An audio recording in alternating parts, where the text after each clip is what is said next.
ကိုဗစ်ကိုမကြောက်တဲ့အာကားကြွက်လေးပဲဖြစ်ပါတယ်ပြီးတော့ဒီဗီဒီယိုကကမ္ဘာပထမဆုံးကြွက်တစ်ကောင်ကလင်းတို့တွေကိုဖမ်းယူစားတောက်နေတာကိုမှတ်တမ်းယူနိုင်တဲ့ဗီဒီယိုပဲဖြစ်ပါတယ်နောက်ပြီးတော့ရီစာကောင်းတာတစ်ခုကပညာရှင်တွေကလင်းတို့တွေရဲ့လှုပ်ရှားမှုတွေကိုမှတ်တမ်းတင်နေခြင်းဖြစ်ပါတယ်လင်းတို့အကြောင်းသိချင်လို့ပေါ့အဲ့ဒီအချိန်မှာဒီကြွက်လေးကရောက်လာပြီးတော့ဖမ်းယူစားတောက်တဲ့အချိန်မှာပညာရှင်တွေလုံးဝကိုအံ့ဩရတယ်အံ့ဩပြီးတော့ကြွက်တွေကအဲ့လောက်ထိတောင်မှတော်တယ်အဲ့လောက်ထိအစားကျန်းနေဆိုတာကိုသိသွားတယ်ပေါ့နော်ပြီးတော့ဒီဗီဒီယိုကိုအင်တာနက်မှာတင်တဲ့အချိန်မှာ viral ဖြစ်သွားခဲ့တယ်ပေါ့မြန်မာနိုင်ငံနဲ့ပတ်သက်ပြီးတော့ပြောပြရရင်တော့မြန်မာနိုင်ငံမှာလင်းတို့တသန်းလောက်ရှိတဲ့နေရာရှိရဗျအဲ့ဒါကလင်းတို့ကူဖြစ်ပါတယ်လင်းတို့ကူက COVID-19 မတိုင်ခင်တော့ကပေါ့နော်အဲ့နေရာကိုနိုင်ငံခြားခီးတွေလာလေ့လာဖို့အတွက်ဒီအပန်းပစ်စကန်စောက်ဖို့အတွက်ရည်ရွယ်ခဲ့တယ်ဒါပေမဲ့လည်း COVID-19 ဖြစ်ခဲ့တယ်ဗျ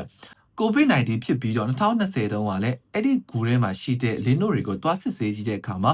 ကိုဗစ်မျိုးကွဲပေါင်းနောက်ထပ်6မျိုးတော့တွေ့ရှိခဲ့ရလို့သိရှိရပါတယ်။ဒါပေမဲ့လူတွေနဲ့ဖြစ်တဲ့ကိုဗစ်နဲ့တော့မတူဘူးဗျ။လူတွေနဲ့ဖြစ်တဲ့ကိုဗစ်နဲ့အတူဆုံးကကျတော့လာအိုဘက်မှာတွေ့ရှိရတယ်လို့သိရှိရပါတယ်။လာအိုကတရုတ်ကိုဘယ်လိုသွားလဲဆိုတာကထူးဆန်းတယ်ဗျ။အဲ့ဒီအတွက်ကြောင့်လေပညာရှင်တွေကလင်းတို့ကိုလေ့လာနေကြတော့ကျွန်တော်ထင်ပါတယ်ဗျ။ဟုတ်ကဲ့ပါအားလုံးကိုကျေးဇူးတင်ပါတယ်ဗျ။